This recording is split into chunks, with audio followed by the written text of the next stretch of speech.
Welcome to the Haunted Hour Club, a new channel where you can listen to some bone-chilling stories while you drive or to fall asleep and relax from an exhausting day. I hope you enjoy this book, The Turn of the Screw, written by Henry James. And without further ado, let's begin. The story had held us round the fire, sufficiently breathless, but except the obvious remark that it was gruesome, as on Christmas Eve in an old house a strange tale should essentially be, I remember no comment uttered till somebody happened to say that it was the only case he had met in which such a visitation had fallen on a child. The case, I may mention, was that of an apparition in just such an old house as had gathered us for the occasion, an appearance of a dreadful kind to a little boy sleeping in the room with his mother and waking her up in the terror of it, waking her not to dissipate his dread and soothe him to sleep again, but to encounter also herself, before she had succeeded in doing so, the same sight that had shaken him. It was this observation that drew from Douglas, not immediately but later in the evening, a reply that had the interesting consequence to which I call attention. Someone else told a story not particularly effective, which I saw he was not following. This I took for a sign that he had himself something to produce, and that we should only have to wait. We waited, in fact, till 2 nights later, but that same evening before we scattered, he brought out what was in his mind. I quite agree in regard to Griffin's ghost, or whatever it was, that its appearing first to the little boy at so tender an age adds a particular touch. But it's not the first occurrence of its charming kind that I know to have involved a child. If the child gives the effect another turn of the screw, what do you say to 2 children? We say, of course, somebody exclaimed, that they give 2 turns. Also that we want to hear about them. I can see Douglas there before the fire, to which he had got up to present his back, looking down at his interlocutor with his hands in his pockets. Nobody but me, till now, has ever heard. It's quite too horrible. This naturally was declared by several voices to give the thing the utmost price, and our friend, with quiet art, prepared his triumph by turning his eyes over the rest of us and going on, "It's beyond everything. Nothing at all that I know touches it." For sheer terror, I remember asking. He seemed to say it was not so simple as that, to be really at a loss how to qualify it. He passed his hand over his eyes, made a little wincing grimace. "For dreadfulness." "Oh, how delicious," cried one of the women. He took no notice of her. He looked at me, but as if, instead of me, he saw what he spoke of. "For general uncanny ugliness and horror and pain." "Well then," I said, "just sit right down and begin." He turned round to the fire, gave a kick to a log, watched it an instant. Then, as he faced us again, "I can't begin. I shall have to send to town." There was a unanimous groan at this, and much reproach. After which, in his preoccupied way, he explained, "The story's written. It's in a locked drawer. It has not been out for years. I could write to my man and enclose the key. He could send down the packet as he finds it." It was to me in particular that he appeared to propound this, appeared almost to appeal for aid, not to hesitate. He had broken a thickness of ice. The formation of many a winter had had his reasons for a long silence. The others resented postponement, but it was just his scruples that charmed me. I adjured him to write by the first post and to agree with us for an early hearing. Then I asked him if the experience in question had been his own. To this his answer was prompt. "Oh, thank God, no." "And is the record yours? You took the thing down?" "Nothing but the impression. I took that here." He tapped his heart. "I've never lost it." "Then your manuscript?" "Is in old faded ink and in the most beautiful hand." He hung fire again. "A woman's. She has been dead these 20 years. She sent me the pages in question before she died." They were all listening now, and of course there was somebody to be arch, or at any rate to draw the inference. But if he put the inference by without a smile, it was also without irritation. She was a most charming person, but she was 10 years older than I. "She was my sister's governess," he quietly said. "She was the most agreeable woman I've ever known in her position. She would have been worthy of any whatever. It was long ago, and this episode was long before. I was at Trinity, and I found her at home on my coming down the second summer. I was much there that year. It was a beautiful one, and we had, in her off hours, some strolls and talks in the garden. Talks in which she struck me as awfully clever and nice. Oh yes, don't grin. I liked her extremely, and am glad to this day to think she liked me too. If she hadn't, she wouldn't have told me. She had never told anyone. It wasn't simply that she said so, but that I knew she hadn't. I was sure, I could see. You'll easily judge why when you hear. Because the thing had been such a scare." He continued to fix me. "You'll easily judge," he repeated. "You will." I fixed him too. "I see. She was in love." He laughed for the first time. "You are acute. Yes, she was in love. That is, she had been. That came out. She couldn't tell her story without its coming out. I saw it and she saw I saw it, but neither of us spoke of it. I remember the time and the place, the corner of the lawn, the shade of the great beeches and the long, hot summer afternoon. It wasn't a scene for a shudder. But oh," he quitted the fire and dropped back into his chair. "You'll receive the packet Thursday morning?" I inquired.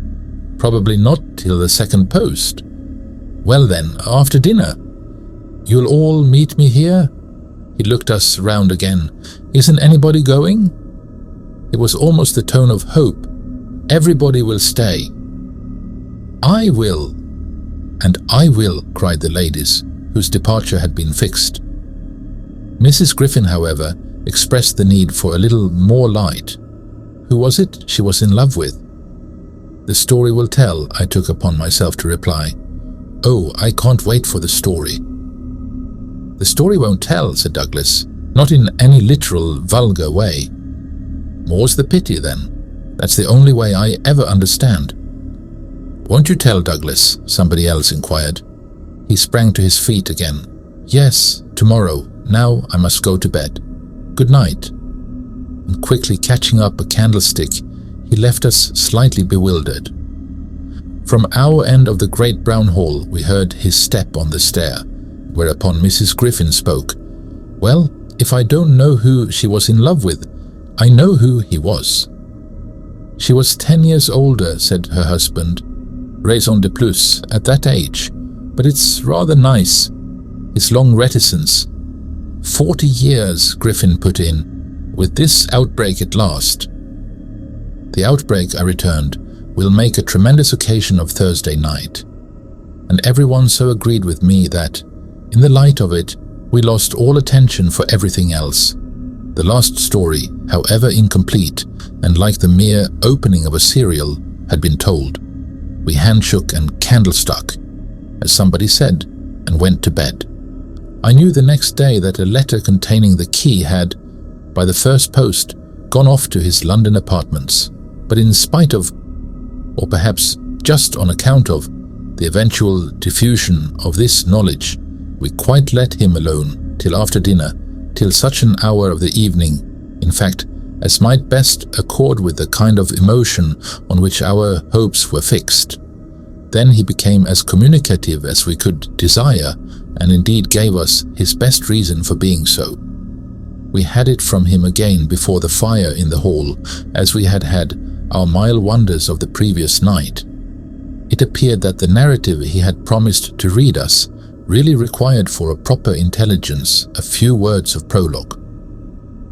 Let me say here distinctly, to have done with it, that this narrative, from an exact transcript of my own made much later, is what I shall presently give.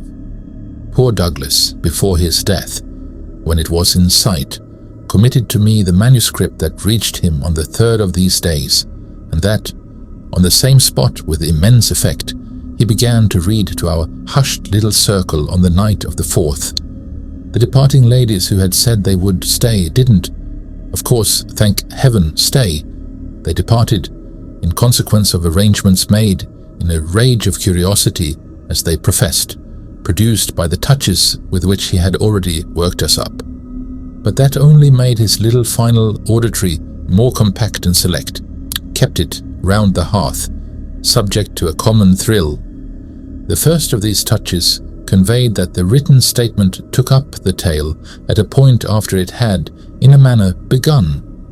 The fact to be in possession of was, therefore, that his old friend, the youngest of several daughters of a poor country parson, had, at the age of 20, on taking service for the first time in the schoolroom, come up to London in trepidation to answer in person an advertisement that had already placed her in brief correspondence with the advertiser.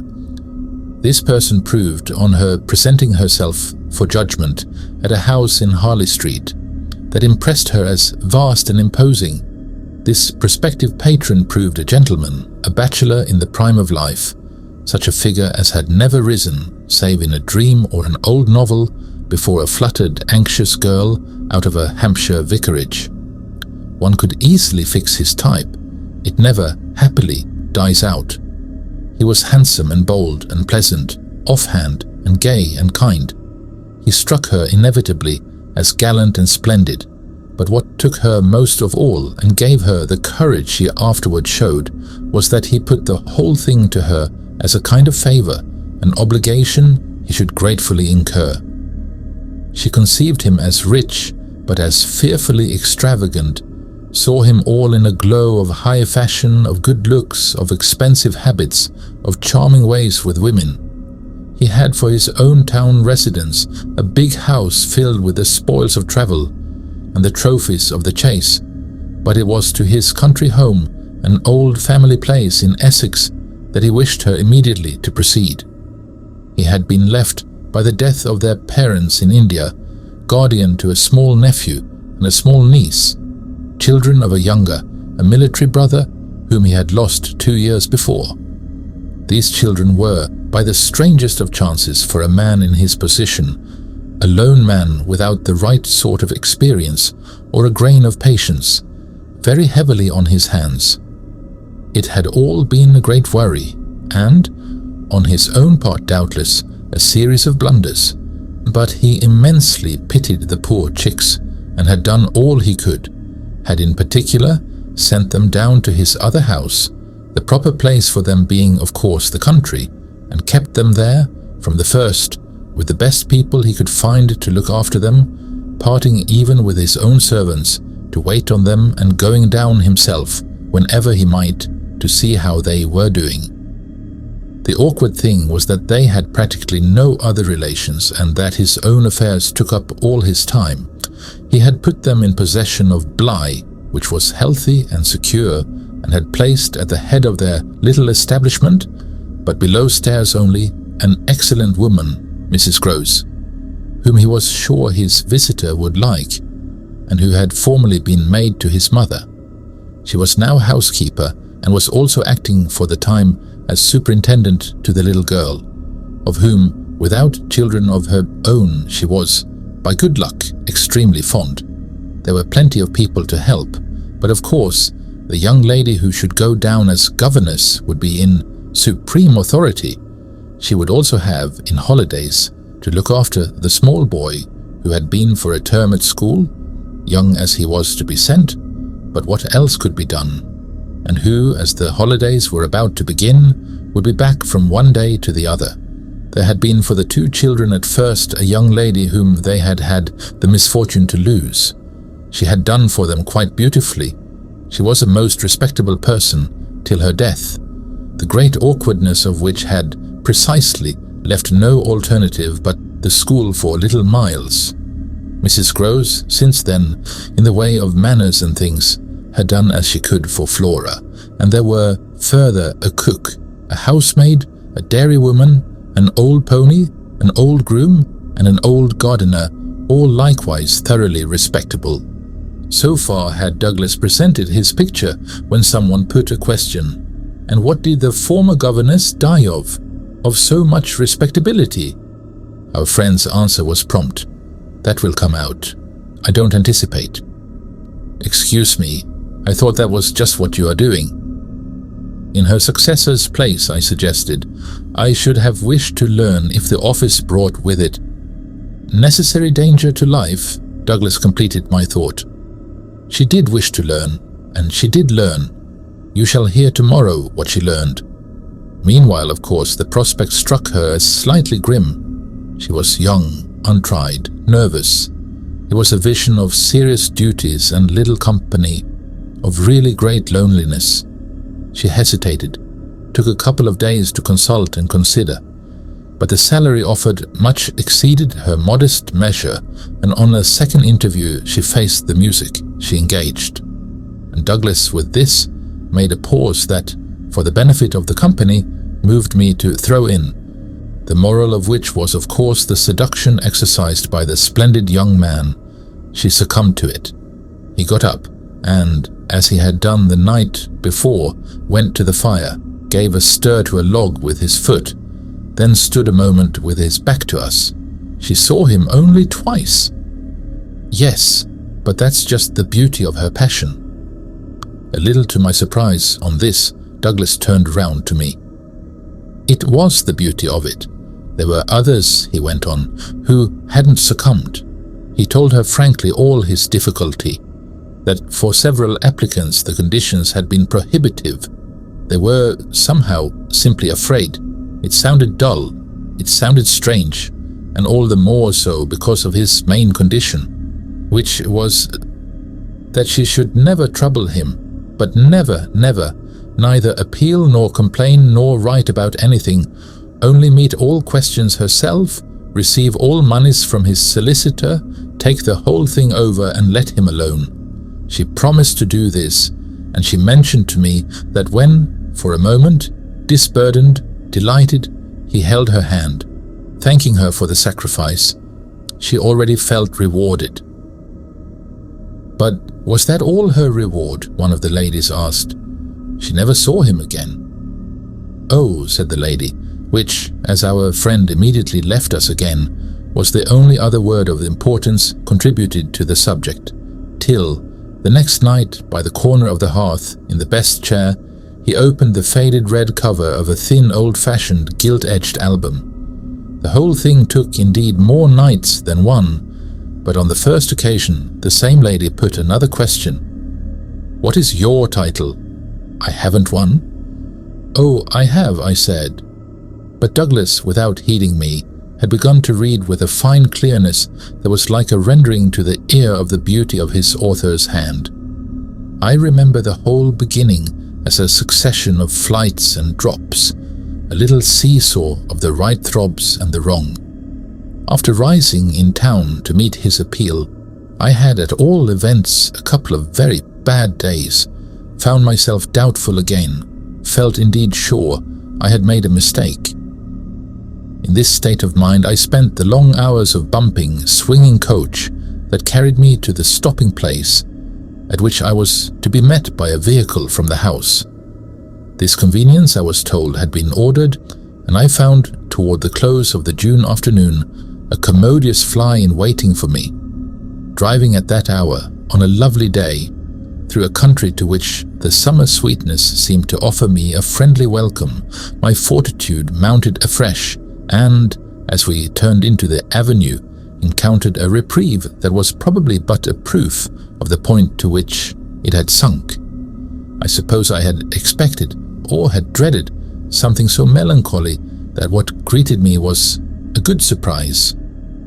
I remember as a most pleasant impression the broad, clear front, its open windows and fresh curtains, and the pair of maids looking out. I remember the lawn and the bright flowers and the crunch of my wheels on the gravel, and the clustered treetops over which the rooks circled and cawed in the golden sky. The scene had a greatness that made it a different affair from my own scant home, and there immediately appeared at the door with a little girl in her hand. a civil person who dropped me as decent a courtesy as if I had been the mistress or a distinguished visitor. I had received in Harley Street a narrower notion of the place, and that, as I recalled it, made me think the proprietor still more of a gentleman, suggested that what I was to enjoy might be something beyond his promise. I had no drop again till the next day, for I was carried triumphantly through the following hours by my introduction to the younger of my pupils. The little girl who accompanied Mrs. Gross appeared to me on the spot a creature so charming as to make it a great fortune to have to do with her. She was the most beautiful child I had ever seen, and I afterward wondered that my employer had not told me more of her.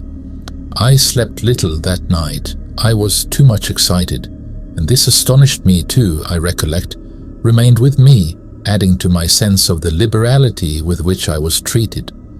The large, impressive room, one of the best in the house, the great state bed, as I almost felt it, the full-figured draperies, the long glasses in which, for the first time, I could see myself from head to foot, all struck me like the extraordinary charm of my small charge, as so many things thrown in. It was thrown in as well, from the first moment, that I should get on with Mrs. Gross in a relation over which, on my way in the coach, I fear I had rather brooded.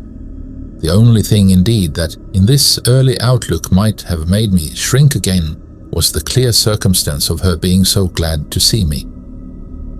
I perceived within half an hour that she was so glad, stout, simple, plain, clean, wholesome woman, as to be positively on her guard against showing it too much. I wondered even then a little why she should wish not to show it, and that with reflection, with suspicion, might of course have made me uneasy. But it was a comfort that there could be no uneasiness in a connection with anything so beatific as the radiant image of my little girl, the vision of whose angelic beauty had probably more than anything else to do with the restlessness that, before morning, made me several times rise and wander about my room to take in the whole picture and prospect, to watch from my open window the faint summer dawn, to look at such portions of the rest of the house as I could catch, and to listen while, in the fading dusk, the first birds began to twitter, for the possible recurrence of a sound or two, less natural and not without, but within, that I had fancied I heard. There had been a moment when I believed I recognized, faint and far, the cry of a child. There had been another when I found myself just consciously starting, as at the passage, before my door, of a light footstep. But these fancies were not marked enough not to be thrown off, and it is only in the light, or the gloom, I should rather say, of other and subsequent matters that they now come back to me. To watch, teach, form little Flora would too evidently be the making of a happy and useful life. It had been agreed between us downstairs that after this first occasion I should have her as a matter of course at night, a small white bed being already arranged to that end in my room. What I had undertaken was the whole care of her, and she had remained, just this last time, with Mrs. Gross only as an effect of our consideration for my inevitable strangeness and her natural timidity. In spite of this timidity, which the child herself, in the oddest way in the world, had been perfectly frank and brave about, allowing it, without a sign of uncomfortable consciousness, with the deep, sweet serenity indeed of one of Raphael's holy infants, to be discussed, to be imputed to her, and to determine us. I feel quite sure she would presently like me. It was part of what I already liked Mrs. Gross herself for, the pleasure I could see her feel in my admiration and wonder as I sat at supper with 4 tall candles and with my pupil in a high chair and a bib brightly facing me. Between them, over bread and milk, there were naturally things that in Flora's presence could pass between us only as prodigious and gratified looks, obscure and roundabout allusions. And the little boy, Does he look like her? Is he too so very remarkable? One wouldn't flatter a child. Oh, miss, most remarkable, if you think well of this one. And she stood there with a plate in her hand, beaming at our companion, who looked from one of us to the other with placid heavenly eyes that contained nothing to check us. Yes, if I do, you will be carried away by the little gentleman. Well, that, I think, is what I came for, to be carried away. I'm afraid, however, I remember feeling the impulse to add, I'm rather easily carried away. I was carried away in London. I can still see Mrs. Groce's broad face as she took this in. In Harley Street. In Harley Street. Well, miss, you're not the first. And you won't be the last. Oh, I've no pretension, I could laugh, to being the only one. My other pupil, at any rate, as I understand, comes back tomorrow. Not tomorrow, Friday, miss. He arrives as you did, by the coach, under care of the guard, and is to be met by the same carriage. I forthwith expressed that the proper as well as the pleasant and friendly thing would be therefore that on the arrival of the public conveyance I should be in waiting for him with his little sister, an idea in which Mrs. Grose concurred so heartily that I somehow took her manner as a kind of comforting pledge, never falsified, thank heaven, that we should on every question be quite at one. Oh, she was glad I was there. What I felt the next day was, I suppose, nothing that could be fairly called a reaction from the cheer of my arrival. It was probably at the most only a slight oppression produced by a fuller measure of the scale, as I walked round them, gazed up at them, took them in, of my new circumstances. They had, as it were, an extent and mass for which I had not been prepared, and in the presence of which I found myself, freshly, a little scared as well as a little proud. Lessons in this agitation certainly suffered some delay. I reflected that my first duty was, by the gentlest arts I could contrive, to win the child into the sense of knowing me. I spent the day with her out of doors. I arranged with her, to her great satisfaction, that it should be she only, who might show me the place. She showed it step by step, and room by room, and secret by secret, with droll, delightful, childish talk about it, and with the result, in half an hour, of our becoming immense friends. Young as she was, I was struck throughout our little tour with her confidence and courage, with the way, in empty chambers and dull corridors, on crooked staircases that made me pause, and even on the summit of an old machicolated square tower that made me dizzy. Her morning music, her disposition to tell me so many more things than she asked, rang out and led me on. I have not seen Bly since the day I left it, and I dare say that to my older and more informed eyes it would now appear sufficiently contracted. But as my little conductress, with her hair of gold and her frock of blue, danced before me round corners and pattered down passages, I had the view of a castle of romance inhabited by a rosy sprite, such a place as would somehow, for diversion of the young idea, take all colour out of storybooks and fairy tales. Wasn't it just a storybook over which I had fallen a doze and a dream? No, it was a big, ugly, antique, but convenient house, embodying a few features of a building still older, half replaced and half utilized, in which I had the fancy of our being almost as lost as a handful of passengers in a great drifting ship. Well, I was strangely at the helm. Well, that was the intro to our story and chapter 1. On the next video, chapters 2, 3, and 4 are next. I hope you all are enjoying these videos. Stay tuned.